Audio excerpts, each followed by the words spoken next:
Sa loob ng mansyon ng mga De La Fuente, tila bumulwak ang isang bagyo, ngunit hindi mula sa labas, kundi sa mismong puso nito.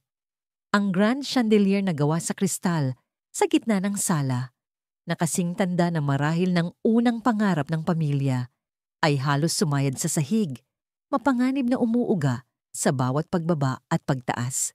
Sa ilalim nito, nagkalat ang pirapirasong labi ng isang sinaunang rebulto, isang gawaing sining na tila minanapa sa mga ninuno, ngayon ay isa ng palaisipan ng mga sirang bahagi. Ito ang pinakahuling obra maestra ng 47 taong gulang na kambal, sina Andy, ang pinakapresko at utak ng lahat ng kalokohan. Anya, ang mahiyain, palaging may dalang sketchpad. Alma, ang matalino, palaging nagtatakda ng mga plano. At Aliyah, ang mapaglaro at walang tigil sa paglipat ng enerhiya.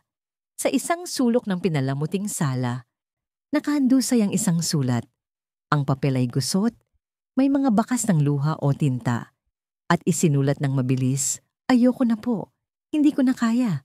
Sana'y makahanap kayo ng masangkop." Ito ang paalam ng ika-12 yaya, na tiyak na tumakas na. Marahil ay habang umuuga pa ang chandelier. Pumasok si Gabriel Gab De La Fuente sa eksena. Ang kanyang anino ay humaba sa sahig ng marmol, sapat na upang lalong magbigay ng bigat sa kalat. Si Gab, ang kinikilalang arkitekto at pinuno ng De La Fuente Designs, ay may tindig ng isang tore, ngunit ngayon, ang kanyang mukha ay tila isang walang buhay na maskara. Ang kanyang mga mata, na karaniwang puno ng matatalim na ideya at ambisyon, ay walang anumang emosyon habang tiningnan ang kaguluhan. Isang bahagyang pagkunot ng noo lamang, ang tanging reaksyon niya nang makita ang mga piraso ng rebulto, bago mapansin ang kawalan ng yaya. Nasaan na naman ang yaya? Bulong niya sa sarili, boses na tila nagmula sa malalim na balon ng pagkabigo. 3 taon. 3 taon na niyang dinadala ang pasaning ito simula nang mawala si Sofia, ang kanyang asawa, sa panganganak sa kanilang 4 na anghel. 3 taon ng pag-iisa sa gitna ng ingay. 3 taon ng pagtatago sa likod ng trabaho at isang pader ng pagiging malamig. Ang pagiging malayo at malamig niya ay naging bahagi na ng kanyang pagkatao. Isang baluti laban sa sakit. Ang 4 na bata ay nakatayo sa tabi ng kanilang katha. Bahagyang nakuyom ang mga balikat, ang mga mata ay palipat-lipat mula sa sirang rebulto patungo sa kanilang ama.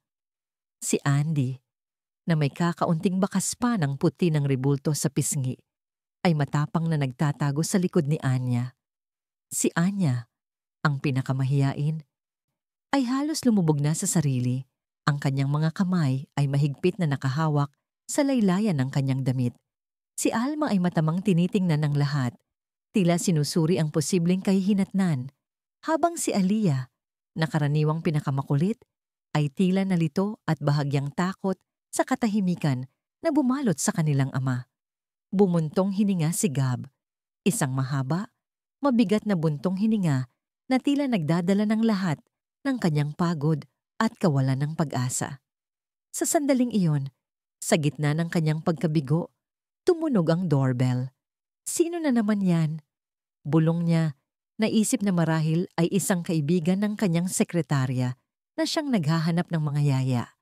Dahan-dahan siyang naglakad patungo sa pinto. Ang bawat hakbang ay tila nagpapakita ng kanyang pagod. Nang buksan niya ang pinto, tumambad sa kanya ang isang babae na may buhok na nakapusod ng maayos at isang ngiti na tila dala ang init ng araw. Si Serafina Seri Marquez. Hindi siya mukhang mayaman o formal, ngunit ang kanyang mga mata ay nagtataglay ng kakaibang kombinasyon ng determinasyon at pag-unawa. Siya ang ikatarpas aplikante para sa yaya, inirekomenda ng isang kakilala sa Gab Special Education Circle. Kahit hindi batid ni Gab ang buong detalye ng kanyang propesyon, hindi siya nagulat sa nakita, sa kaguluhan ng sala, o sa nagkalat na piraso ng rebulto. Ang kanyang ngiti ay hindi nawala. Sa halip ay mas lumawak pa habang nakatingin sa apat na bata na ngayon ay mas lalong nagkubli. Magandang araw sa inyo mga bata, bati ni Seri. Ang kanyang tinig ay malambing at kalmado, isang kaibahan sa maingay na kaguluhan kanina. Ako si Seri. Mukhang may obrang maestra tayo na kailangan ng restorasyon. Ano? Ang kanyang mga mata ay nanatiling nakatingin sa mga bata na tila hinahanap ang kanilang mga kaluluwa. Sino ang gustong tumulong kay Ate Seri sa misyon ng pagliligtas na ito? Nabigla si Gab. Walang sermon. Walang tanong kung ano ang nangyari. Walang pagrereklamo sa gulo. Sa halip, ginawa ni Seri ang sitwasyon na isang laro. Isang misyon. Tila ayaw niyang punahin ang mga bata. Sa halip ay gusto niyang intindihin ang ginawa nila. Si Gab, na nakasandal sa hamba ng pinto, ay nagmamasid lamang. Ang kanyang mga braso ay nakakrus sa dibdib. Ilang beses na ba niya itong nasaksihan? Isang bagong yaya na puno ng pag-asa. Pagkatapos ay susuko sa loob ng ilang araw o linggo. Nagdududa siya at pinanatili ang kanyang distansya. Mas sanay na siyang makita ang mga yaya na tumatakas kaysa sa mga nananatili. Ang apat na bata na sanay na sa pagtingin ng pagkapagod o galit mula sa kanilang ama at mga yaya ay nagbantulot. Ngunit ang kakaibang paglapit ni Seri ay nagpukaw ng kanilang pagtataka. Si Andy, ang leader, ay dahan-dahang sumilip. Si Alma ay tinitingnan si Seri ng may pagsusuri. Tila sinusubukang unawain ang motibo nito. Si Aliyah ay tila handa ng tumalon at makipaglaro, habang si Anya ay unti-unting lumabas sa likod ni Andy. Ang ribultong ito, patuloy ni Seri, lumuhod sa harap ng mga piraso. Ang kanyang ngiti ay hindi nawawala. Mukhang may malalim itong kwento. Sino ang nakakaalam kung ano ang ibig sabihin ng ribultong ito sa pamilya de la Fuente? Hindi siya nagtanong ng may paninisi, kundi ng may pag-usisa. Bawat piraso ng sining ay may kwento, at minsan, ang mga sirang piraso ay pwede ring magturo sa atin ng mga bagong aral. Gusto niyo bang sabihin sa akin ang kwento nito? Hindi lamang siya naglilinis. Binubuo niya ang isang tulay. Hindi lamang siya nagpaparusa. Binibigyan niya ng pagkakataon ang mga bata na tingnan ang kanilang aksyon mula sa ibang perspektibo. Ito ang unang binhi ng pag-unawa. Itinanim sa gitna ng kaguluhan, sa loob ng mansyon na matagal nang nababalutan ng katahimikan at kalungkutan. At sa hindi inaasahang pagkakataon, ang binhing iyon ay nagsimulang tumubo sa lupa ng isang pusong halos yelo. Hindi pa lumipas ang isang linggo, ngunit ang mansyon ng mga De La Fuente na dating nababalutan ng katahimikan na kasing lamig ng marmol sa sahig, ay tila nabigyan na ng kakaibang ingay. Ingay ng pagtuklas, pagtawa, at minsan ay ng kaunting kaguluhan, ngunit ngayon ay may kasamang direksyon. Muling sinubukan ng apat na kambal ang kanilang bagong yaya, si Seri.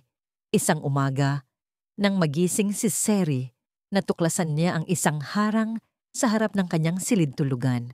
Isang matangkad na bunton ng mga unan, kumot at ilang laruan ang nakaharang sa kanyang daan.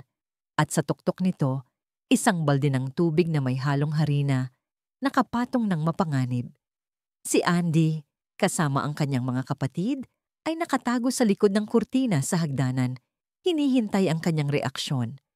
Ito ang kanilang pinakahuling proyektong panlaban sa yaya. Ngunit imbes na magalit o kahit man lang magulat, ngumiti si Seri. O ano ito? Bulong niya sa sarili, ngunit sapat ang lakas upang marinig ng mga bata.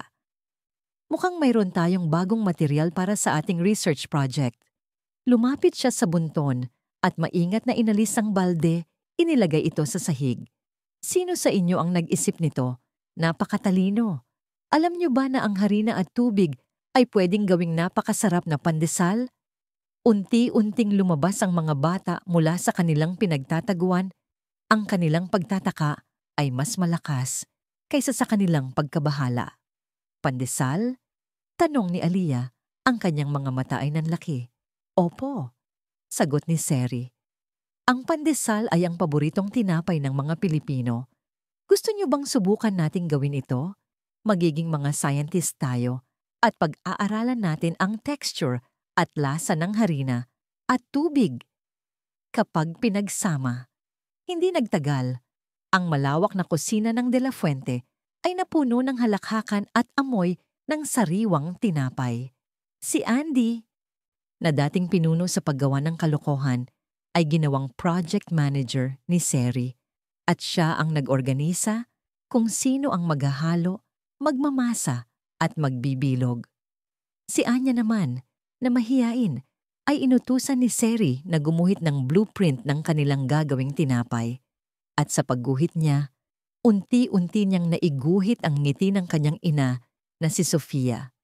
Si Alma, ang matalino, ay inatasan ni Seri na sukatin ang mga sangkap at alamin ang tamang formula para sa pandesal, habang si Aliyah, na may labis na enerhiya, ay ginawang quality control officer na siyang magmamasa at magbibilog ng dough, at sa bawat pagmamasa na ilalabas niya ang kanyang labis na sigla.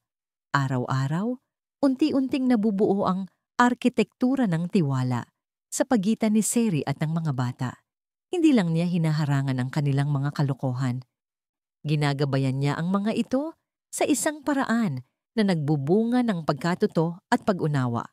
Nakatuon si Seri sa bawat isa sa mga kambal, tulad ng isang mahusay na arkitekto na inaaral ang bawat sulok at pundasyon ng isang gusali. Para kay Andy, na may likas na pamumuno at pagiging malikhaing, ginawa ni Seri ang bawat gawain na isang misyon. Andy, sabi ni Seri isang araw, habang tinutulungan siyang gumawa ng isang kuta sa bakuran gamit ang mga karton, ikaw ang ating chief architect. Kailangan nating planuhin ng mabuti ang istruktura nito para maging matibay. Ano sa tingin mo ang unang hakbang? Sa pamamagitan nito, natuto si Andy na gamitin ang kanyang enerhiya sa pagpaplano at paggawa, hindi sa pagwasak. Si Anya, ang pinakamahiyain at mahilig sa sining, ay madalas na nakikita ni Seri na gumuguhit ng mag-isa sa isang sulok.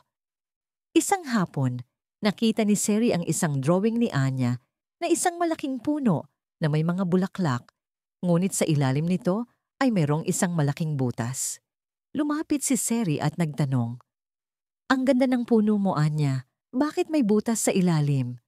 Yumuko si Anya, nahihiya, ngunit patuloy na hinawakan ni Seri ang kanyang kamay. "Hindi bale, Anya. Ang bawat puno ay may butas o sugat, ngunit patuloy itong lumalaki. Ano ang pakiramdam mo kapag ginuguhit mo ito?"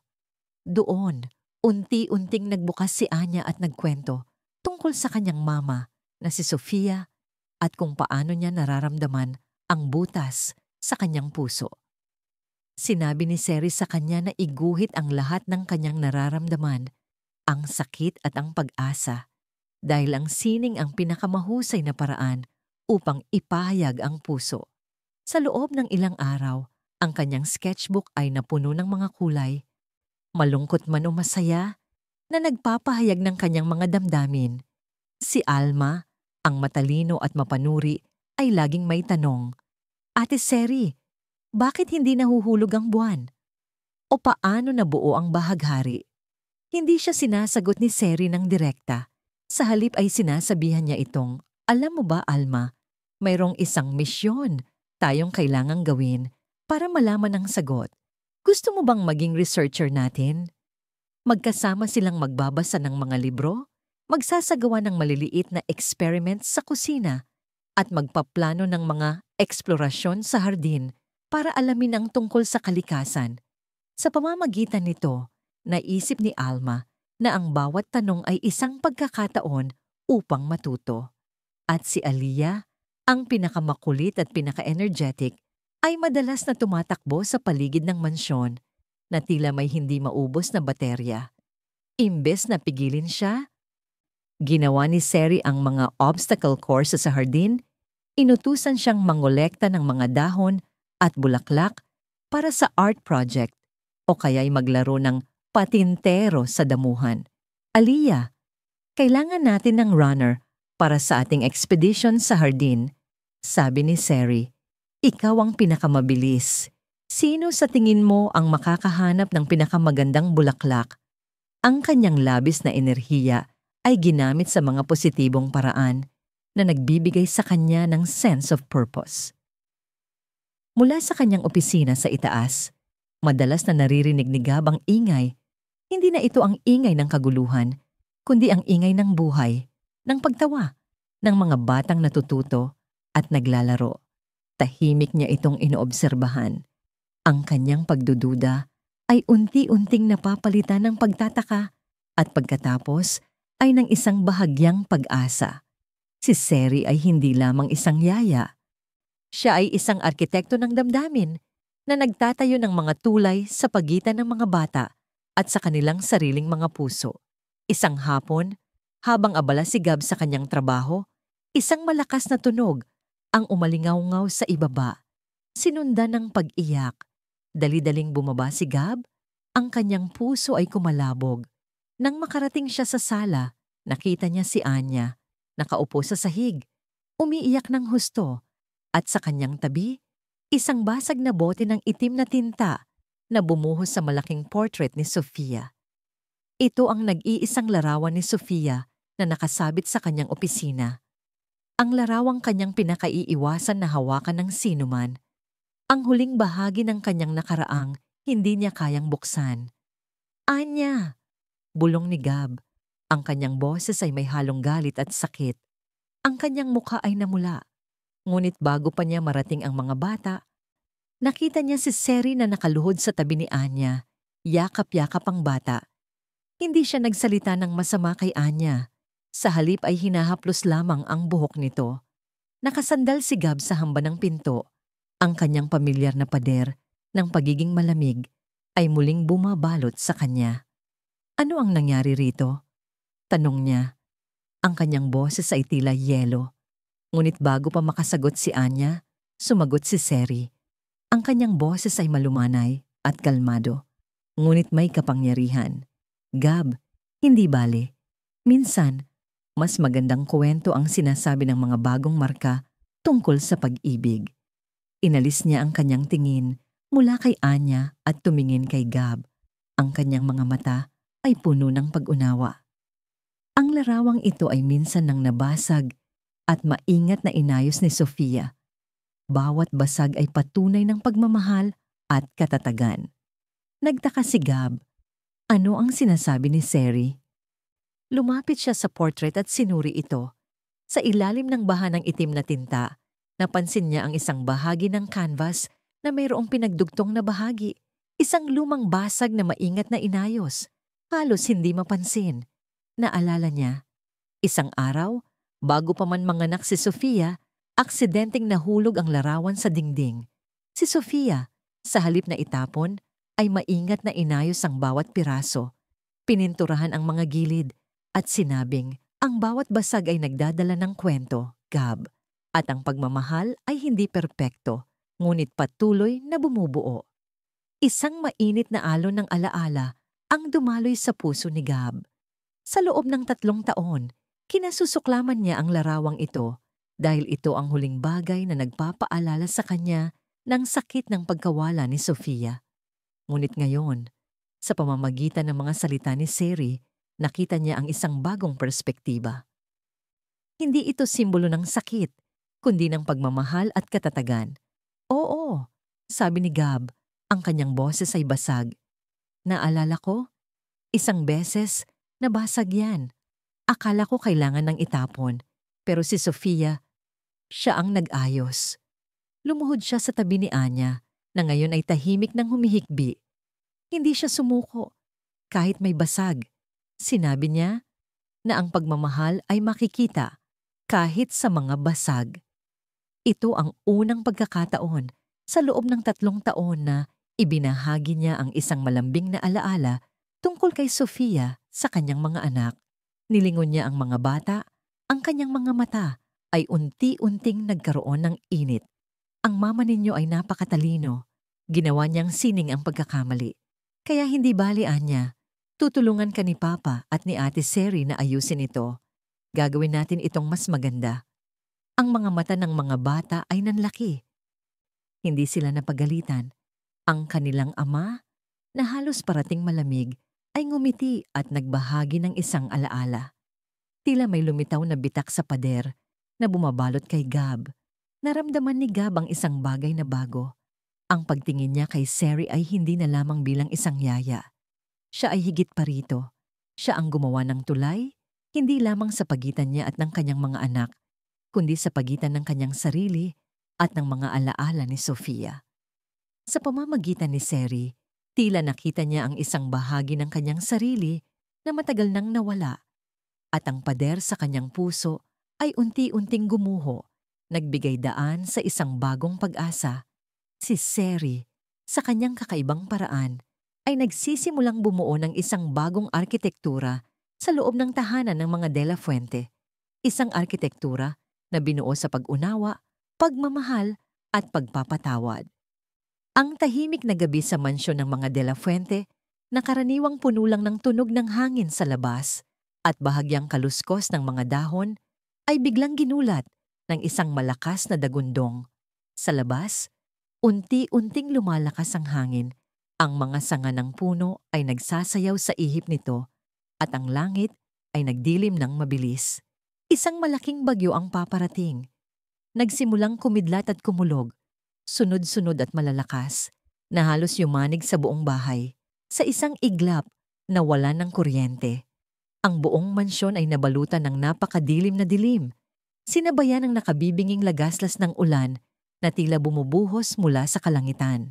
Sa isang sulok ng sala, nakaupo ang 4 na kambal, magkakayakap, nanginginig sa takot. Si Andy, na karaniwang matapang, ay nakayakap kay Anya. Ang kanyang mukha ay nakasubsob sa balikat nito. Si Alma, na laging matalino, ay nakapikit ng mariin. Ang kanyang mga kamay ay mahigpit na nakakapit kay Aliyah, na halos hindi makahinga sa pag-iyak. Ang bawat kidlat at kulog ay tila nagpapabalik sa kanila sa isang alaala. Ang gabing nawala ang kanilang mama Sofia. Ang gabing iyon ay mayroong malakas na ulan din, mayroong dilim, at mayroong takot. Ang takot na iyon ay muling bumalik, mas matindi pa sa bagyo. Naglakad si Seri, kalmado at may dalang flashlight, na halos hindi halata ang kanyang anino sa gitna ng dilim. Nakita niya ang mga batang nanginginig. Hindi siya nagulat. Naiintindihan niya ang takot na nararamdaman ng mga bata. Sa halip na palakasin ang loob ng mga ito sa pamamagitan ng simpleng "Huwag kayong matakot." Lumuhod siya sa harap nila. Ang kanyang boses ay malumanay na parang bulong, ngunit puno ng kasiguruhan. "Oh, ano ito?" tanong niya. Tinitingnan ng paligid na parang may hinahanap. Mukhang dumating na ang pinaka-exciting na bahagi ng ating indoor camping adventure. Sino sa inyo ang gustong magtayo ng pinakamalaking fort sa buong mundo? Nagkatinginan ng mga bata, nagtataka. "Fort?" bulong ni Andy. "Opo," sagot ni Seri. Ang kanyang nangiti ay nakakagaan ng loob, kahit sa dilim. "Isang fort na gawa sa kumot at unan. Magiging mga adventurers tayo sa loob ng ating sariling bahay. Tapos, magkukwento tayo habang nagiinom ng mainit na tsokolate. Ano sa tingin nyo?" Sa loob ng ilang minuto, ang takot ay napalitan ng kaba at pagkasabik. Si Andy ang naging chief engineer. Inuutusan ng kanyang mga kapatid kung saan ilalagay ang mga unan at kumot. Si Alma ang nagplano ng blueprint ng fort. Si Anya ang naglagay ng mga laruan at pinalamutian ng kanilang kuta. At si Aliyah, sa kanyang labis na enerhiya, ang nagtakip ng pinakamaraming kumot at inayos ang mga unan. Sa hindi kalayuan, naglagay si Seri ng ilang kandila at tinanggal ang mga baterya sa mga flashlight upang magamit nila ang mga ito sa paggawa ng mga anino sa dingding. Hindi nagtagal. Nakatayo na ang isang malaking fort sa sala, nagawa sa mga kumot, unan, at ilang upuan na tila isang malaking kubo sa gitna ng bagyo. Sa loob nito, magkakasama silang nakaupo sa sahig. Ang mga bata ay may hawak na flashlight at si Seri naman ay may hawak na isang libro ng mga kwentong Pilipino. Ang ingay ng bagyo sa labas ay tila naging background music na lamang sa kanilang munting mundo. Ate Seri, tanong ni Alma, bakit po malakas ang ulan? Gusto ko po sana maglaro sa labas. Pero ngayon, natatakot po ako. Hinawakan ni Seri ang kamay ni Alma. Alam mo, Alma, simula niya, ang kanyang boses ay naging mas malumanay. Sa Pilipinas, naniniwala tayo na may mga espiritu na nagbibigay ng liwanag at pag-asa kahit sa gitna ng kadiliman. Tinatawag sila na mga kan buom lumina, ang mga paru-parong liwanag. Napatigil ang mga bata. Nilingon nila si Seri. Ang kanilang mga mata ay nagtatanong. Ayon sa matandang kwento, patuloy ni Seri, kapag may malakas na bagyo at madilim ang paligid, mayroong mga paru-paro na lumilipad sa kalangitan. Hindi sila ordinaryong paru-paro. Sila ay mga espiritu ng pagmamahal na nawala, ng mga puso na nagbigay ng liwanag sa mundo. Lumilipad sila sa gitna ng ulan, sa gitna ng kidlat, para bantayan ang mga puso na malungkot at para magdala ng pag-asa. Sinasabi nila na ang bawat kidlat ay ang pagkindat ng isang lumina butterfly at ang bawat patak ng ulan ay ang kanilang mga luha ng pagmamahal na naghuhugas ng kalungkutan. Tiningnan ni Seri ang bawat isa sa mga bata. At alam niyo ba kung sino ang isa sa pinakamaliwanag na lumina butterfly? Tanong niya. Hindi sila nakasagot. Ang kwentong ito ay nilikha ni Inday Andrea. Huwag kopyahin o gamitin muli ang audio o kwentong ito upang matiyak ang karapatang ari. Ang mama niyo, bulong ni Seri, si Sofia.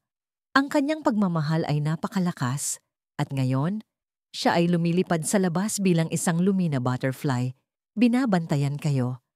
Kaya kapag narinig niyo ang kidlat, isipin niyo na kinikindatan kayo ng mama niyo. At kapag naramdaman niyo ang ulan, isipin niyo na niyayakap niya kayo. Nag-iba ang pakiramdam ng mga bata. Ang takot ay unti-unting napapalitan ng isang kakaibang ginhawa, isang pakiramdam ng presensya. Sa itaas, nakaupo si Gab sa dilim ng kanyang opisina. Narinig niya ang mga boses mula sa ibaba, ang malumanay na boses ni Seri at ang pagtataka ng kanyang mga anak. Nakarinig siya tungkol sa indoor camping adventure at pagkatapos ay ang kwento tungkol sa mga kan buom lumina. Ang bawat salita ni Seri ay tumatagos sa kanyang puso na matagal nang balot ng yelo. Ang ideya na si Sofia ay nagiging isang paru-paro na nagbabantay sa kanila ay isang konsepto na hindi niya kailanman naisip. Isang ideya na tila may kakayahang bumuhay muli sa kanyang mga alaala. Napansin niya ang tahimik na fort sa sala. Ang ilaw ng flashlight ay kumikislap sa mga kurtina. Hindi niya alam kung bakit, ngunit naramdaman niya ang isang matinding paghimok na bumaba. Hindi para mangaral, hindi para magtago, kundi para sumama. Nagtungo siya sa kusina, hinanap ang mga siningil na baterya at siningil na lampara na kanyang inihanda at nagsimulang magpainit ng gatas para sa sok-olate. Maya-maya, may narinig ang mga bata na kaluskos sa labas ng kanilang fort. Nagkatinginan sila, naaalala ang mga kwento ng multo. Ngunit nang bumukas ang pinto ng fort, nakita nila si Gab. May dalang tray ng 4 na tasa ng mainit na tsokolate na may marshmallows at isang malaking ngiti na bihira niyang ipapakita. Ang kanyang mukha ay hindi na malamig, ngunit merong isang bahagyang kinang sa kanyang mga mata. Gusto niyo bang marinig ang kwento ng papa niyo tungkol sa isang espesyal na lumina butterfly? Tanong niya. Ang kanyang boses ay hindi na yelo, kundi parang mainit na tsokolate. Nagkatinginan ang mga bata. Ang kanilang mga mata ay nanlaki. Ang kanilang papa, magkukwento. Pumasok si Gab sa fort at umupo sa tabi ni Seri. Ibinigay ang mainit na tsokolate sa mga bata. Naalala ko, simula niya, ang kanyang mga mata ay nakatuon sa apoy ng kandila na nilikha ni Seri sa gitna ng fort. Gustong-gusto ng mama niyo ang mga gabing umuulan. Sinasabi niya na ang tunog ng ulan ay parang lulabay at ang bawat patak ay nagsasabi ng isang lihim na kwento. Tiningnan niya ang mga anak at sa unang pagkakataon sa napakatagal na panahon, nakita nila ang pagmamahal sa kanyang mga mata na hindi niya kailanman ipinakita mula nang mamatay ang kanilang ina. Madalas siyang nagkukwento sa akin tungkol sa mga bituin na nahuhulog bilang ulan at kung paano ang mga bulaklak ay sumisikat kapag naliligo sa ulan. Sinasabi niya na ang ulan ay hindi kalungkutan, kundi isang paglilinis, isang pag-asa. At kapag may bahaghari, ibig sabihin, nagtapos na ang pagsubok at mayroong bagong simula. Si Gab, na dating nakakulong sa kanyang sariling kalungkutan, ay ngayon ay nagbabahagi ng mga alaala ni Sofia sa kanyang mga anak. Ang kanyang boses ay malumanay, puno ng pagmamahal at mayroong bahagyang lungkot. Ngunit hindi na ito ang kalungkutan na nakakakulong sa kanya. Ito ay isang kalungkutan na nagpapakita ng pagmamahal. Ang mga bata ay nakinig, ang bawat salita ay tumatagos sa kanilang mga puso. Ang kanilang ama, na dati ay parang isang estatwa, ay ngayon ay humihinga, nagmamahal at nagbabahagi ng kanilang mama. Ang mga pader na bumabalot sa puso ni Gab ay gumuho na. Ang gabi ng bagyo ay naging gabi ng paghilom.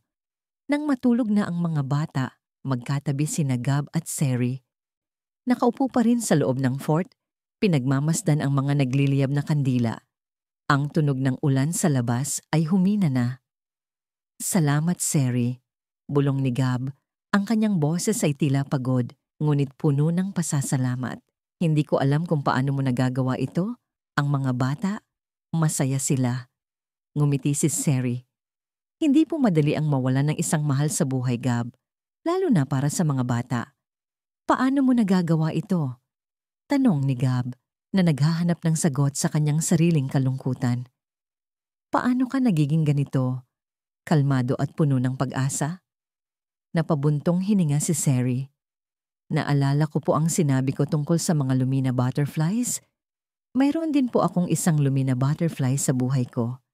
Tumingin siya sa malayo. Ang kanyang mga mata ay tila nakatingin sa nakaraan. Noong bata pa po ako, nagkaroon po ng isang aksidente ang kapatid kong lalaki. Mas bata po siya sa akin. Marami kaming nagawa para mailigtas siya, pero tumigil siya. Ang kanyang boses ay bahagyang nanginginig. Nawala po siya. Sa loob ng maraming taon, naramdaman ko ang butas na iniwan niya. Ang takot na yon ay sumusunod sa akin. Nakinig si Gab. Ang kanyang puso ay biglang gumaan sa ideya na hindi siya nag-iisa sa kanyang sakit. Pero, patuloy ni Seri, natutunan ko po na hindi natin mababago ang nakaraan. Ang tanging magagawa natin ay ang bumuo ng bagong kwento sa kasalukuyan. Ang pagkawala ng aking kapatid ang nagtulak sa akin na maging isang guro ng special education. Nais kong tulungan ang mga batang nahihirapan, ang mga pusong may sugat, dahil alam ko ang pakiramdam ng malungkot at nawawala. Sa pamamagitan ng pagtulong sa kanila, tila nabubuhay muli ang espiritu ng aking kapatid. Siya ang aking Lumina butterfly. Nagkaroon ng katahimikan sa loob ng fort. Ang mga salita ni Seri ay tila nagbigay liwanag sa dilim ng puso ni Gab.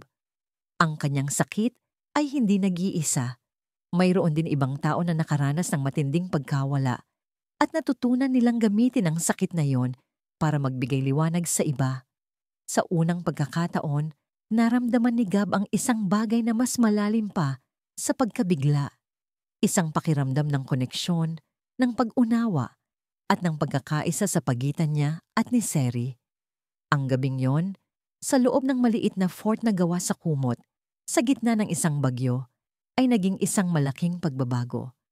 Hindi lang nagbalik ang ilaw sa mansyon ng mga De La Fuente, kundi nagkaroon din ng liwanag sa puso ni Gab at ng kanyang mga anak.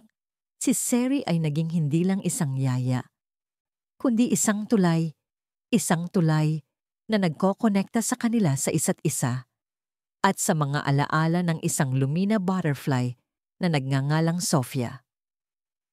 Ang arkitektura ng tiwala na sinimulan ni Seri ay ngayon ay nagdagdag ng isang mas malalim na pundasyon, ang pundasyon ng paghilom, pag-asa, at pag-unawa. Pagkatapos ng gabi ng bagyo, tila nilinis ng malakas na ulan ang lahat ng kalungkutan sa mansyon ng mga De La Fuente. Ang umaga ay sumikat ng may panibagong pag-asa. Ang sikat ng araw ay tila nangangako ng kapayapaan. Nagising si Gab na may kakaibang gaan sa dibdib. Isang pakiramdam na matagal na niyang hindi naramdaman. Ang mga salita ni Siri tungkol sa mga Lumina butterfly at ang kanyang pagbabahagi ng sariling kalungkutan ay tila bumiyak sa matigas na balat ng kanyang puso. Ang unang senyales ng pagbabago ay nagsimula sa hapagkainan. Sa loob ng 3 taon, si Gab ay kumakain ng mag-isa sa kanyang opisina o sa isang sulok ng malaking hapagkainan, tahimik at abala sa kanyang mga isip. Ang mga bata, kung hindi man ay pinapakain ng yaya sa kusina, ay kumakain din ng tahimik. Ang bawat isa ay tila nakikipaglaban sa sarili nilang lungkot. Ngunit ngayon, sa isang tahimik na paghimok mula kay Seri, nagsimula si Gab na maghapunan kasama ang mga bata sa malaking dining table. Sa una, mabigat ang hangin. Si Gab ay tahimik pa rin. Minsan ay sumasagot sa maiikling tanong. Ang mga bata ay nakatuon sa kanilang pagkain, hindi pa sanay sa presensya ng kanilang ama sa oras ng hapunan. Ngunit si Seri ay naroon, isang tulay sa pagitan nila. Andy, ano ang pinakamasarap na bahagi ng iyong araw? Tanong niya. Ang kanyang tinig ay parang musika. Anya, anong bagong kulay ang natuklasan mo sa iyong pagguhit? Unti-unting, ang mga bata ay nagsimulang magsalita. Ang kanilang mga boses ay nagiging masigla. Nagsimula silang magkwento tungkol sa kanilang mga laro, sa kanilang mga natutunan, sa mga kalokohan na ginawa nila. Si Gab, na nakikinig lamang sa una, ay unti-unting napapangiti. Minsan, may tanong siyang ibabato. Talaga? Ano ang nangyari pagkatapos? Ang mga bata ay magtataka, pagkatapos ay magagalak, at magpapatuloy sa kanilang pagkukuwento. Ang hapagkainan na dating puno ng katahimikan ay unti-unting napuno ng tawanan, ng tunog ng tinidor na tumatama sa plato, at ng masiglang usapan. Ang bawat hapunan ay nagiging isang ritual, isang pagkakataon upang muling kumonekta. Isang hapon, nakita ni Seri ang 4 na kambal na nakaupo sa sala. Tahimik na naglalaro ng mga lumang laruan ni Sofia. Hindi sila malungkot, ngunit mayroong isang kakaibang pagkabalisa sa kanilang mga kilos. Tila mayroon silang gustong sabihin, ngunit hindi alam kung paano. Lumapit si Seri at umupo sa tabi nila. Alam niyo ba mga anak, simula niya, ang mga alaala ay parang mga maliliit na kayamanan. Kailangan natin silang ingatan para hindi sila mawala. Nagtaka ang mga bata. Ano po iyon, Ate Seri? Tanong ni Alma. Paano kung gumawa tayo ng isang kahong pang-alaala para sa Mama Sofia? Suwestyon ni Seri, ang kanyang mga mata ay nagniningning. Doon natin ilalagay ang lahat ng mga bagay na nagpapaalala sa atin sa kanya. Ang mga sulat, mga guhit, mga paborito niyang maliit na bagay. Sa tuwing malulungkot tayo, o gusto nating alalahanin siya, bubuksan natin ang kahon at parang nandoon siya ulit sa atin. Kung gusto mong makinig sa mga kwentong nilikha ni Inday Andrea, mag-comment lang po. Ang ideya ay agad na sinuklian ng tuwa. Si Andy ang agad na nagdeklara ng kanyang papel bilang project manager. Inuutusan ng kanyang mga kapatid na humanap ng kahon at palamutihan ito. Si Anya ay gumuhit ng mga paru-paro at bulaklak sa labas ng kahon, mga simbolo ng Mama Sofia. Si Alma ay nagsimulang magsulat ng mga maikling sulat, "Mahal na Mama, namimiss ka na po namin." Si Aliyah ay naghahanap ng mga maliit na ribbons at beads para palamutihan ang loob. Nakita ni Gab ang kanilang ginagawa. Sa una, naramdaman niya ang isang kurot sa kanyang puso, ang takot na muling buhayin ang sakit. Ngunit nang makita niya ang mga ngiti ng kanyang mga anak at ang pagmamahal sa kanilang mga mata habang sila ay nagtatrabaho, Naramdaman niya ang isang kakaibang kapayapaan. Lumapit siya, tahimik na nagmamasid. "Papa, gusto mo po ba maglagay din?" Tanong ni Andy. Hawak ang isang makulay na pangkulay. Tumahimik si Gab. Pinikit niya ang kanyang mga mata, inaalala ang mga taon. Pagkatapos, tumalikod siya at umakyat sa kanyang kwarto. Bumalik siya pagkatapos ng ilang minuto, hawak ang isang piraso ng tela. Isang paboritong shawl ni Sofia na may disenyong bulaklak na tila kumikinang sa ilaw. Ito ang kanyang laging suot sa mga special na okasyon. Isang bagay na puno ng kanyang presensya. "Ito ang paborito ng mama niyo," sabi ni Gab. Ang kanyang boses ay bahagyang nanginginig. Sabi niya, kapag suot niya ito, parang may yakap na bulaklak sa kanya. Sa tuwing nakikita ko ito, naaalala ko ang tawa niya. Marahan niyang inilagay ang shawl sa loob ng kahon, kasama ng mga guhit at sulat ng mga bata. Sa sandaling iyon, hindi lang siya nag-ambag ng isang bagay, kundi nag-ambag din siya ng isang piraso ng kanyang puso, ng kanyang alaala sa mga anak niya. Ang kahon ay hindi lang naging imbakan ng mga alaala, kundi isang simbolo ng muling pagkakaisa ng pamilya. Habang nagpapatuloy ang mga araw, ang mansyon ay unti-unting nababalik sa dating sigla. Hindi na ito ang tahimik at malungkot na bahay, kundi isang lugar na puno ng buhay at pagmamahal. Isang umaga, habang nag-aalmusal, narinig ni Gab ang bulungan ng mga bata at ang kakaibang kislap sa mata ni Seri. Nagtataka siya. "Ate Seri, pwede po ba kaming mag-bake ng cake?" Tanong ni Aliyah. Ang kanyang mga mata ay nananagana. "Oo naman, Aliyah," sagot ni Seri, na nagtatago ng ngiti. "Ano ang ideya niyo?" Nagsimula ang mga bata na magplano para sa isang proyektong lihim. Ang kaarawan ni Gab ay papalapit na at sa tulong ni Seri, nagpasya silang bigyan siya ng isang sorpresang kaarawan. Si Andy ang nag-o-organisa ng mga gawain. Si Anya ang gumuhit ng pinakamagandang birthday card na may larawan ni Gab at ng 4 na kambal na nakangiti. Si Alma ang nagsulat ng isang maikling tula na inaalala ang mga masasayang sandali kasama ang kanilang ama. Si Aliyah ang nangolekta ng mga konfeti at palamuti. Sa kusina, naging isang battleground ang baking session. Ang harina ay kumalat sa buong lugar, ang frosting ay lumapat sa mga labi, ngunit ang mga ngiti at tawanan ay walang katumbas. Tinulungan ni Seri ang mga bata na gumawa ng isang maliit na cake. Hindi ito perpekto. May mga parte na medyo sunog. At ang dekorasyon ay hindi pantay. Ngunit bawat sentimetro nito ay puno ng pagmamahal. Nagsanay din sila ng isang maikling awit at ilang sayaw. Ang kanilang maliliit na boses ay puno ng kagalakan. Para kay Gab, ang mga pagbabagong ito ay dahan-dahan, ngunit malalim. Nagsimula siyang mapansin ang maliliit na detalye tungkol kay Seri. Ang kanyang monggiti na parang sikat ng araw sa umaga. Ang kanyang pasensya sa mga bata na tila walang katapusan. Ang kanyang husay sa paghawak ng bawat sitwasyon ng may kahinahunan at pag-unawa. Hindi na lang siya isang yaya. Naging siya ang sentro ng pagiging normal sa kanyang tahanan. Pagkatapos ng mga bata ay makatulog, madalas silang nagkakausap ni Gab sa sala. Hindi na ito mga maikling usapan tungkol sa mga bata o sa bahay.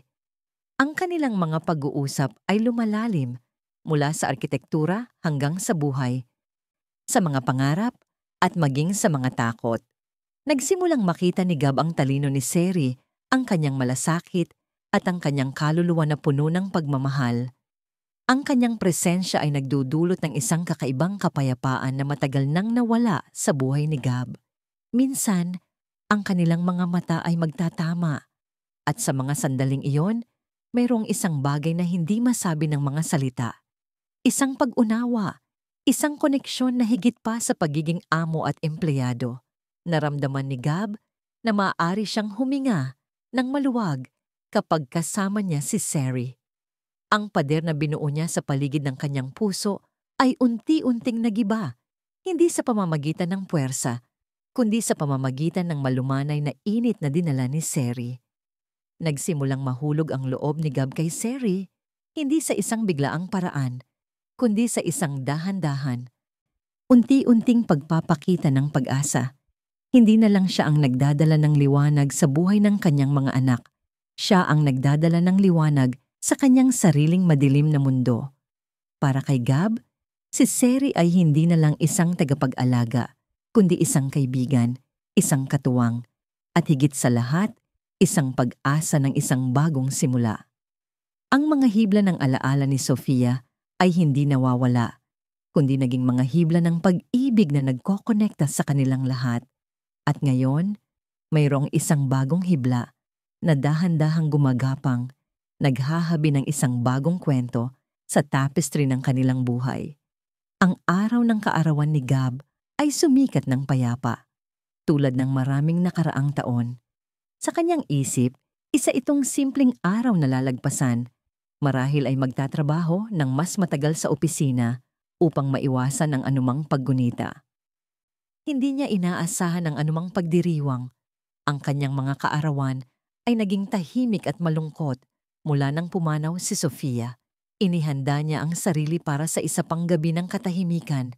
Marahil ay kasama ang isang baso ng whiskey at ang kanyang mga plano sa arkitektura. Ngunit nang bumaba siya mula sa kanyang opisina, bandang 7:00, isang kakaibang liwanag ang sumalubong sa kanya mula sa sala. Mayroon siyang narinig na bulungan kanina, ngunit ipinawalang bahala niya ito bilang isa pang laro ng mga bata. Ngayon, isang kakaibang tikom sa kanyang dibdib ang naramdaman niya. Dahan-dahan siyang lumakad patungo sa pinto ng sala at doon, nabigla siya sa kanyang nakita. Ang malaking sala, na dati ay marangya ngunit malamig, ay pinalamutya ng mga makukulay na lobo at streamer na gawa-gawa sa papel. May isang maliit na mesa sa gitna, na may isang hindi perpektong cake na may mga kandila at 4 na maliliit na mukha na nagniningning sa tuwa. Si Seri ay nakatayo sa tabi nila. Ang kanyang mangiti ay kasinliwanag ng mga ilaw na kumikinang.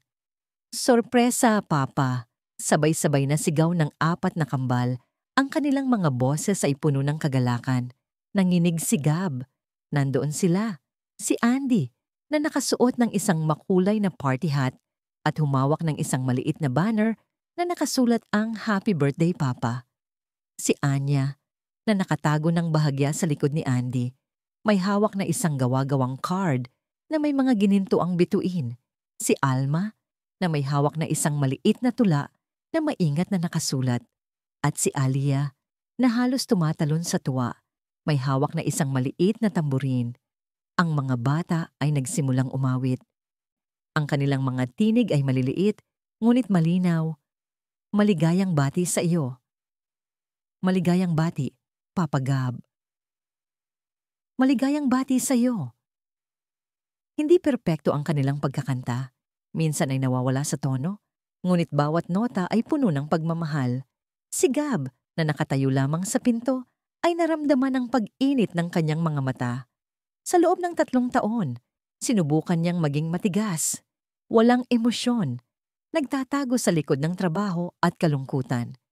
Ngunit sa sandaling ito, ang matigas na balat ay gumuho. Ang mga luha ay nagsimulang dumaloy sa kanyang pisngi, mainit at maalat. Ngunit hindi ito luha ng kalungkutan, kundi ng pag-asa at pagmamahal. Lumapit ang mga bata, isa-isa, at inabot ang kanilang mga regalo. Ang card ni Anya ay may isang simpleng guhit ng isang bahay na may 5 tao. Siya, ang kanyang mga kapatid, si Seri, at si Gab. At sa itaas, ang isang malaking araw na kumikinang. Ang tula ni Alma ay nagsasalita tungkol sa paghahanap ng liwanag at pagtawa. At ang regalo ni Alia ay isang matamis na yakap na humigit sa kanyang leeg. Pinisil ni Gab ang kanyang mga mata, yumuko, at hinila ang lahat ng 4 na bata sa isang malaking yakap. Maraming salamat mga anak, bulong niya. Ang kanyang boses ay nanginginig. Ito ang pinakamagandang regalo sa kaarawan na natanggap ko kailanman. Naramdaman niya ang kanilang maliliit na katawan sa kanyang braso, ang kanilang mainit na pagmamahal na dumadaloy sa kanya. Ito ang pamilya, ang kanyang pamilya na muling nabuhay. Ang pinakamahalagang arkitektura na kanyang nabuo ay hindi isang gusali, kundi ang muling pagtatayo ng kanilang puso. Kasunod ng pagputol ng cake, na may mga sunog na gilid at medyo tagilid, ngunit ang pinakamasarap na cake na natikman ni Gab ay ang kanilang mga presentasyon. Sumayaw si Aliyah ng isang nakakatawang sayaw. Nagsalita si Andy tungkol sa kanyang pangarap na maging isang architect ng buhay. At si Anya ay nagpakita ng isang guhit ng isang Lumina butterfly na may malaking ngiti na nakalipad sa itaas ng isang bahay na puno ng liwanag. Pagkatapos, habang unti-unting lumalamlam ang gabi at ang mga bata ay nakatulog na, napagod ngunit masaya, naiwan sina Gab at Seri sa sala. Ang mga lobo ay nakasabit pa rin. Ang mga streamer ay nagbibigay ng kakaibang sigla sa dating tahimik na silid. Ang tanging ilaw ay mula sa isang lamp at ang mahinang liwanag ng buwan na sumisilip sa bintana. Umupo si Gab sa sopa at si Seri naman sa armchair sa tapat niya. Ang katahimikan ay kumalat sa pagitan nila, ngunit hindi ito ang dating malamig na katahimikan. Ito ay isang katahimikan na puno ng pag-unawa ng mga damdaming hindi pa nasasabi. Seri, simula ni Gab, ang kanyang boses ay mababa at puno ng emosyon. Hindi ko alam kung paano ka pasasalamatan. Ang pamilya ko, ako. Akala ko hinding-hindi na kami makakabangon. Akala ko mawawalan na ako ng pag-asa. Lumingon siya kay Seri. Ang kanyang mga mata ay nagpapakita ng isang damdaming higit pa sa pasasalamat. Ginawa mo kaming buo ulit. Ibinigay mo sa akin ang pag-asa na akala ko'y nawala na. Tumayo siya. Dahan-dahang lumapit kay Seri at lumuhod sa harap niya. Inabot niya ang kamay ni Seri at marahang pinisil. Ang kanyang paghawak ay hindi lang isang pagpapakita ng pasasalamat, kundi isang tahimik na pagpapahayag ng isang damdaming mas malalim, mas masidhi. Seri, muling bulong niya, ang kanyang tingin ay nakatuon sa mga mata ni Seri. Ang iyong presensya, nagdala ng liwanag sa aming mundo. Ang iyong pasensya, ang iyong pagmamahal sa aking mga anak. Binago mo ang lahat. Hindi na lang ikaw ang nag-aalaga sa kanila. Seri, ikaw ang nag-aalaga sa aming lahat. Ikaw ang nagligtas sa amin. Ang mga mata ni Seri ay lumambot. Naramdaman niya ang init ng kamay ni Gab at ang sinseridad sa kanyang mga salita. Hindi niya maitago ang kanyang sariling damdamin na lumalaki sa kanyang puso para kay Gab at sa kanyang mga anak. Ang bahay na ito, ang pamilyang ito, ay naging bahagi na rin ng kanyang sariling mundo. Gab, sagot ni Seri. Ang kanyang boses ay malumanay, ngunit matatag. Hindi ko ito ginawa mag-isa. Ang mga bata, sila ay puno ng pagmamahal. Ikaw ay nagbukas ng iyong puso. Ako ay narito lamang upang maging tulay. Ngunit ang kanyang mga mata ay nagsalita ng iba, na inamin ang mga damdamin na pareho nilang nararamdaman. Ngunit, kasabay ng init na ito, alam ni Seri ang kahalagahan ng hangganan. Ang kanyang profesionalismo, ang kanyang pagmamahal sa mga bata, ay nagdidikta ng pag-iingat. Gab, dagdag niya, dahan-dahang binawi ang kanyang kamay, bagamat naramdaman niya ang panghihinayang. Alam ko ang iyong nararamdaman, at ako ay nagpapasalamat. Ngunit kailangan nating maging maingat. Ang mga bata, sila ang ating prioridad. Ang kanilang kapakanan, ang kanilang katatagan ay ang pinakamahalaga. Anumang relasyon sa pagitan natin, kailangan itong itayo sa matibay na pundasyon at sa kanilang buong pagtanggap. Ito ay isang pagkilala sa kanyang damdamin, ngunit isang pagpapaalala din sa katotohanan ng kanilang sitwasyon. Hindi ito isang simpleng pag-ibig sa pagitan ng dalawang individual. Ito ay tungkol sa isang pamilya at ang mga puso ng 4 na batang babae na dumanas ng matinding pagkawala. Biglang bumukas ang pinto ng opisina ni Gab. Si Mang Tony, ang kanyang matagal ng executive assistant, ay lumitaw. Ang kanyang mukha ay puno ng pag-aalala. "Sir Gab, pasensya na sa istorbo," sabi niya, "ngunit may emergency. May malaking krisis sa proyektong pang-internasyonal sa Dubai. Kailangan mo pong lumipad kaagad. Ngayon na sana." Kung gusto mong makinig sa mga kwentong nilikha ni Inday Andrea, mag-comment lang po. Para kay Gab, ang balita ay parang isang malamig na hampas ng hangin na nagbabanta na patayin ng init na kakasimula pa lamang.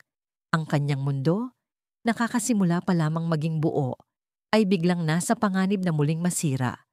Ang matandang Gab, ang Gab na nagtatago sa trabaho, ay tila muling sumisigaw sa kanya. Hinihila siya pabalik sa kadiliman. Ang mga mata ni Seri ay nagpakita ng pangunawa at pag-aalala. Alam niya na ito ay isang malaking pagsubok para kay Gab.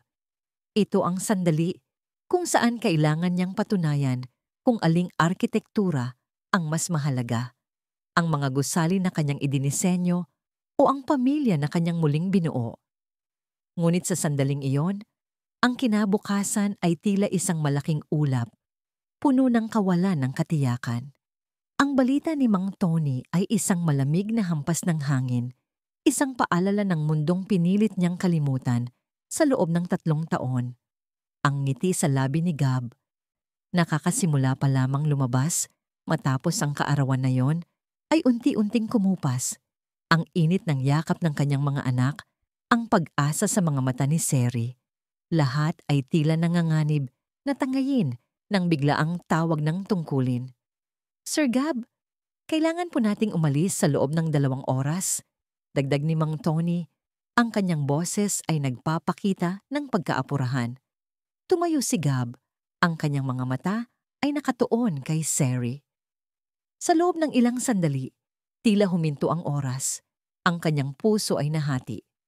Ang isang bahagi ay hinihila pabalik sa pamilyar na kadiliman ng walang humpay na trabaho, sa solusyon ng mga problema na kanyang binuo sa loob ng mahabang panahon. Ngunit ang isa pang bahagi, ang bagong Gab, ay nagtatago sa bawat ngiti ng kanyang mga anak, sa bawat salita ng pag-asa ni Seri. "Maiwan ka na, Mang Tony," sabi ni Gab. Ang kanyang boses ay mababa. "Hihintayin ko na lang ang flight details." Nang makalabas si Mang Tony, lumapit si Gab kay Seri. "Hindi ko alam kung ano ang gagawin." Bulong niya, ang kanyang tingin ay nakatuon sa sahig. "Kailangan nila ako doon. Isang malaking proyekto ito. Ang aking pangalan ang nakasalalay." Pinisil ni Seri ang kanyang balikat. "Gab, alam ko na kaya mo itong harapin. Ngunit alalahanin mo ang sinabi ko. Ang iyong pamilya, sila ang pinakamahalagang proyekto na mayroon ka." Ngumiti siya ng bahagya. "Kaya mong ayusin ang problema sa Dubai at kaya mo ring panatilihin ang init na ito, nakakasimula pa lamang sa bahay na ito." Ito ay isang paalala na nagpalakas ng loob ni Gab. Sa sumunod na 2 oras, habang nag-aayos siya ng mga gamit, bawat galaw ay puno ng pagdadalawang isip. Bawat tingin sa mga larawan ng kanyang mga anak, sa kanyang opisina, sa naiwang maliliit na gamit sa sala na nagpapaalala sa kaarawan niya, ay nagpapatibay sa kanyang bagong desisyon. Nang sumakay siya sa private jet patungong Dubai, ang gabi ay puno ng mga bituin, ngunit ang kanyang isip ay puno ng mga ulap. Sa loob ng 3 taon, ang mga ganitong paglalakbay ay ang kanyang kanlungan. Ngayon, pakiramdam niya ay inilalayo siya sa tanging lugar na kailangan niya. Sa loob ng sumunod na linggo, sa gitna ng matinding pulong at mga pagbabago sa disenyo, hinamon ni Gab ang kanyang sarili sa hindi inaasahang paraan. Ang dating Gab ay sasagad sa pagtatrabaho ng 20 oras, hindi matutulog, at sisiguraduhin na walang ibang makikialam sa kanyang proyekto. Ngunit ngayon, tuwing gabi, kahit gaano pa kahirap ang araw, Kailangan niyang umuwi sa hotel room at buksan ang kanyang telepono. Doon, naghihintay ang mga mensahe mula kay Seri. Mga litrato ng mga bata na naglalaro sa hardin, mga video ni Alia na sumasayaw, mga sulat kamay ni Anya na nagsasabing, "Miss na po kita, Papa," at mga munting tula ni Alma tungkol sa architecture ng puso. Isang gabi, nakatanggap siya ng isang maikling video. Ang 4 na kambal ay nakatayo sa harap ng kamera. Bawat isa ay may hawak na isang gawa-gawang Lumina butterfly. Sabay-sabay silang sumigaw, "Kami ay nagmamahal sa iyo, Papa." Ang kanilang mga boses, bagaman maliliit, ay lumagos sa kanyang puso at pinawi ang lamig ng Dubai. Ginawang prioridad ni Gab ang pagtawag sa kanila tuwing gabi. Bago matulog ang mga bata, ito ay maikling tawag lamang, ngunit ang bawat "Kumusta, Papa?" at "Kailan ka po uuwi?" ay nagpaparamdam sa kanya ng isang bagay na mas malalim kaysa sa anumang tagumpay sa negosyo. Sa isang partikular na araw, habang may mahalagang pulong siya sa isang kliyente, nakatanggap siya ng text mula kay Seri. "Gab, si Anya. Nilalagnat. Naghahanap siya sa iyo." Agad na tumindig ang Gab. Ang buong meeting room ay napuno ng katahimikan. "Pasensya na, ngunit kailangan kong umalis," sabi niya, at agad siyang lumabas. Nagmamadali siyang tumawag kay Seri. Ang kanyang puso ay kumakabog. Nalaman niyang hindi naman pala malala ang lagnat ni Anya, ngunit ang simpleng paghahanap nito sa kanya ay sapat na upang gisingin ang isang mahalagang katotohanan. Kinabukasan, ipinatawag niya si Mang Tony at ang kanyang pinagkakatiwalaang senior architect. "Gusto kong bumalik sa Manila," sabi ni Gab. Ang kanyang tinig ay matatag. "Kayo na ang bahala sa nalalabi ng proyekto. Alam kong kaya ninyo. Ako ang nasa likod ninyo. Pero ang pamilya ko, kailangan nila ako." Nagulat si Mang Tony, ngunit nakita niya ang determinasyon sa mga mata ni Gab. "Sigurado po kayo, sir?" "Oo," sagot ni Gab. Isang ngiti ang lumabas sa kanyang mga labi. "Napagtanto ko na ang pinakamahalagang gusali na kailangan kong itayo ay hindi gawa sa bakal at semento, kundi sa pagmamahal at pag-asa." Mas maaga siyang bumalik kaysa sa inaasahan, 2 araw bago ang itinakdang petsa ng pagtatapos ng proyekto. Nang bumaba siya sa kotse, nakita niya ang kanyang bahay, na dati isang malamig na mansyon, ngayon ay puno ng ilaw. Hindi siya nag-aksaya ng panahon. Pumasok siya sa loob at nakita ang 4 na kambal na naglalaro sa sala kasama si Seri. "Papa!" Sigaw ng mga bata at agad silang tumakbo patungo sa kanya. Ang kanilang mga braso ay nakahanda sa isang mahigpit na yakap. Napaluha si Gab at sa pagkakataong ito, hindi niya pinigilan ang kanyang emosyon. Ito ang kanyang pamilya, ang kanyang buhay, ang kanyang lahat. Kinaumagahan, matapos ang masarap na almusal na inihanda ni Seri at ang masayang kwentuhan kasama ang mga bata, inimbitahan ni Gab si Seri na maglakad sa hardin. Ang araw ay mainit at ang mga bulaklak ay sariwa. Ang hangin ay sariwa at puno ng pangako.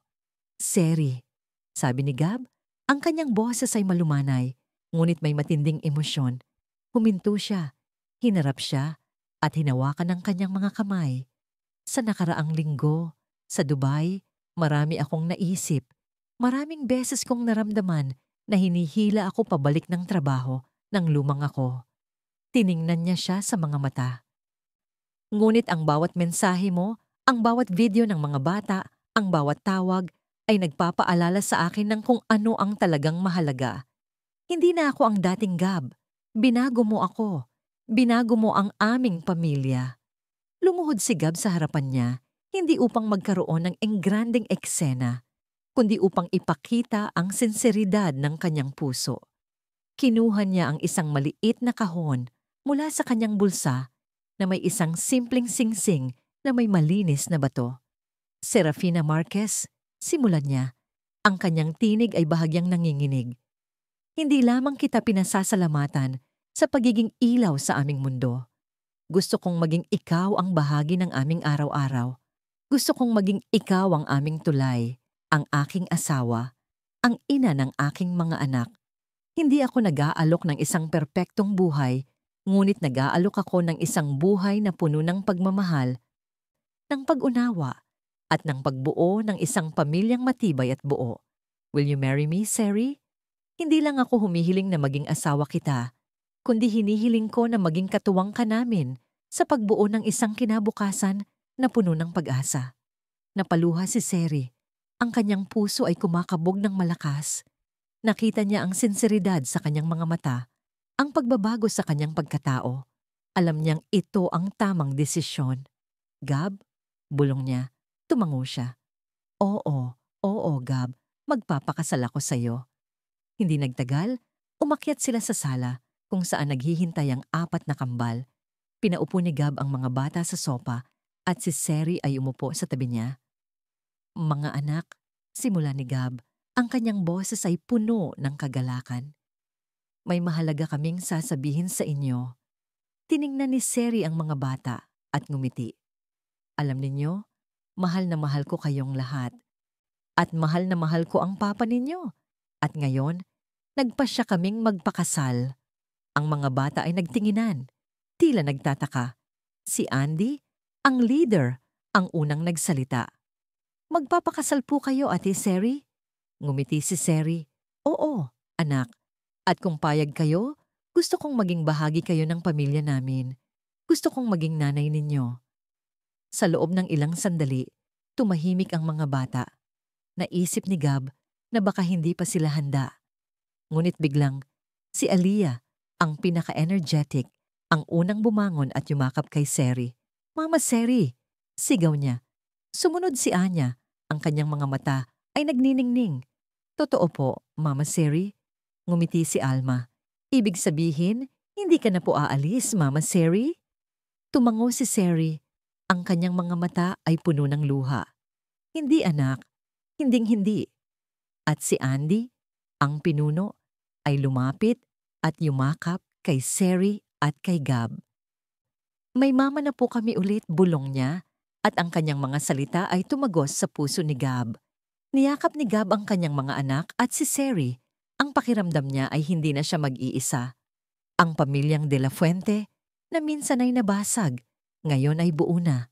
Mas matatag kaysa kailanman, na binuo sa pagmamahal, pag-unawa, at ang walang katapusang liwanag ng isang bagong pag-asa.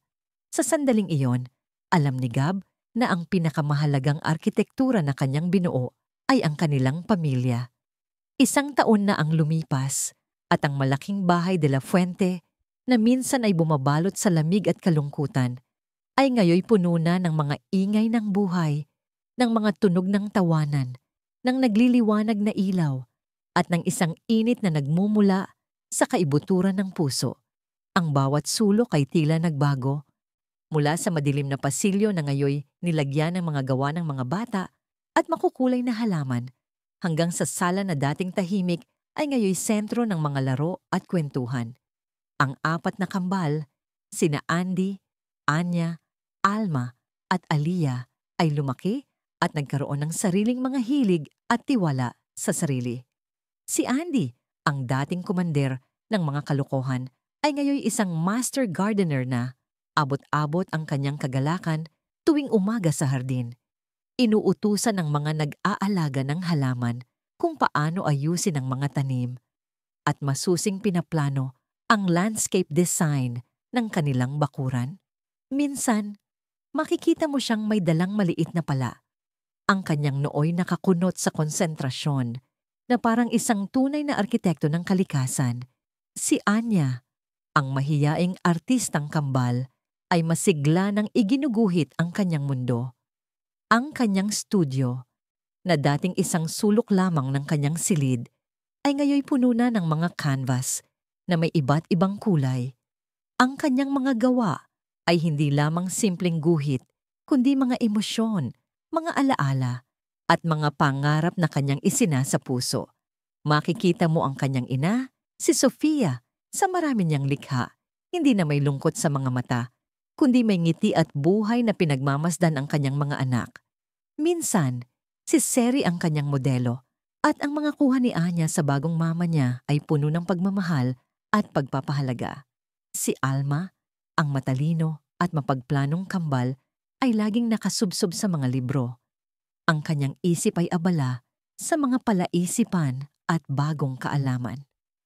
Ang kanyang silid ay parang isang maliit na aklatan at madalas siyang nakikipagpalitan ng mga ideya kay Gab tungkol sa mga makabagong disenyo o kay Seri tungkol sa mga agham at kalikasan. Ang kanyang lohikal na pag-iisip ay naging mas malawak at ang kanyang mga tanong ay laging nagpapaisip sa kanyang mga magulang. Siya ang gumagawa ng mga schedule para sa pamilya at bawat gawain ay may rason at layunin. At si Aliyah, ang dating punong-puno ng enerhiya at mapaglaro, ay nanatili pa ring buhay at masigla, ngunit natuto na siyang magbahagi at mag-alaga. Siya ang unang yumayakap kay Seri tuwing umaga, at ang kanyang mga kwento sa papa niya tungkol sa mga araw nila ay laging puno ng mga detalye at kagalakan. Mahilig siyang sumayaw at kumanta, at madalas niyang anyayahan si Gab at Seri na sumali sa kanyang mini-concerts sa sala. Ang kanyang pagiging mapagmahal ay tila nakakahawa at siya ang madalas maging tulay sa mga maliliit na tampuhan ng kanyang mga kapatid. Ang pinakamasayang araw sa nakaraang taon ay ang kasalan ni Gab at Seri. Hindi ito isang engranding kasalan, kundi isang maliit at intimate na seremonya sa likod bahay na puno ng mga bulaklak na inalagaan ni Andy at may mga dekorasyon na pininturahan ni Anya. Si Alma ang nagplano ng mga detalye at si Aliyah ang nagbigay ng tawanan at kagalakan. Ang apat na kambal ang naging pinakamaganda at pinakatuwang flower girls. Suot ang mga simpleng puting bestida na may mga palamuting laso na pinili nila. Nang maglakad si Seri sa pasilyo, na gawa sa mga dahon ng palma at orkidyas, suot ang isang simpleng puting Filipina na gown na sumasalamin sa kanyang pagiging Pilipino at pagiging mapagpakumbaba. Nakita ni Gab ang hinaharap na matagal nang nawawala sa kanyang mga mata. Hawak niya ang mga kamay ni Seri. Ang kanyang puso ay puno ng pasasalamat. Ang kasalan ay hindi lamang pag-iisang dibdib, kundi ang pagpapatibay ng isang pamilya na binuo muli mula sa mga abo ng nakaraan. Sa reception, nagaganapin sa labas, sa ilalim ng mga bituin, ang mga bisita ay sumayaw sa saliw ng musikang Pilipino. Ang pinakatampok na bahagi ay nang mag-aya si Gab ng tinikling. Nagulat si Seri, ngunit masaya siyang sumama. Sa bawat pagtapak sa pagitan ng mga kawayan, sa bawat tawa at saya, ipinagdiriwang nila hindi lamang ang kanilang pagmamahalan, kundi ang muling pagkabuhay ng kanilang pamilya na puno ng kultura at tradisyon. Ang apat na kambal ay sumali, kahit na minsan ay sumasabit ang kanilang mga paa, ngunit ang kanilang kagalakan ay nagbigay buhay sa buong gabing iyon. Sa sala ng bahay, malaki ang nagbago, sa tabi ng malaking larawan ni Sofia, na nakangiti ng payapa ay mayroon ng bagong litrato ng pamilya.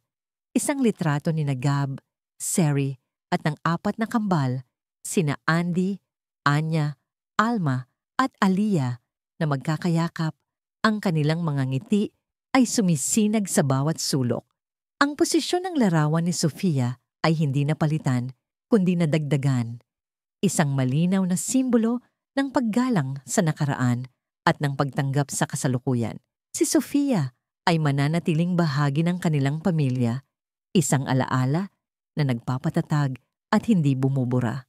Siya ang pundasyon at si Seri ang nagpatuloy sa pagtatayo. Ang bahay, na minsan ay isang disenyo lamang ni Gab, isang estruktura ng bakal at semento, ay ngayon naging isang tunay na tahanan.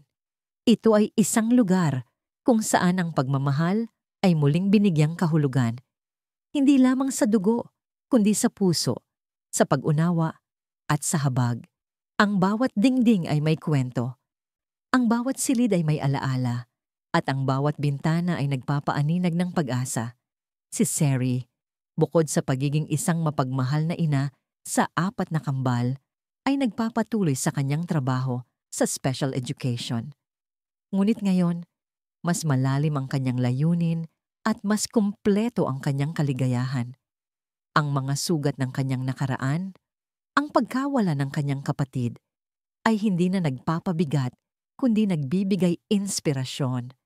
Natagpuan niya ang liwanag hindi lamang sa mga ngiti ng mga batang tinutulungan niya, kundi sa kanyang sariling pamilya, sa kanyang mga anak, at sa lalaking nagbukas ng kanyang puso para sa kanya.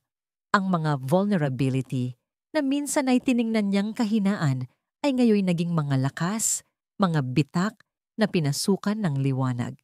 Sa isang tahimik na gabi, habang naglalakad si Gab at Seri sa hardin, hawak-hawak ang kanilang mga kamay, tiningnan ni Gab ang bituin sa langit.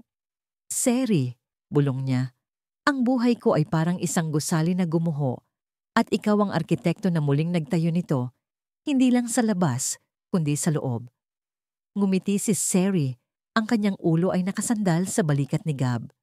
"Hindi ko ito nagawa ng mag-isa, Gab. Ang pagmamahal mo, ang mga bata, sila ang mga materyales. Ang lahat ng ito ay ang ating tiyan ng Batdayet." Ang pamilyang De La Fuente, na minsan ay nabalot ng dilim, ay ngayon nagniningning na parang isang bagong araw. Hindi ito ang pagtatapos ng kwento, kundi ang simula ng isang walang hanggang paglalakbay na puno ng pagmamahal, pag-unawa, at ang walang katapusang liwanag ng isang pamilyang buo na sa puso at sa diwa.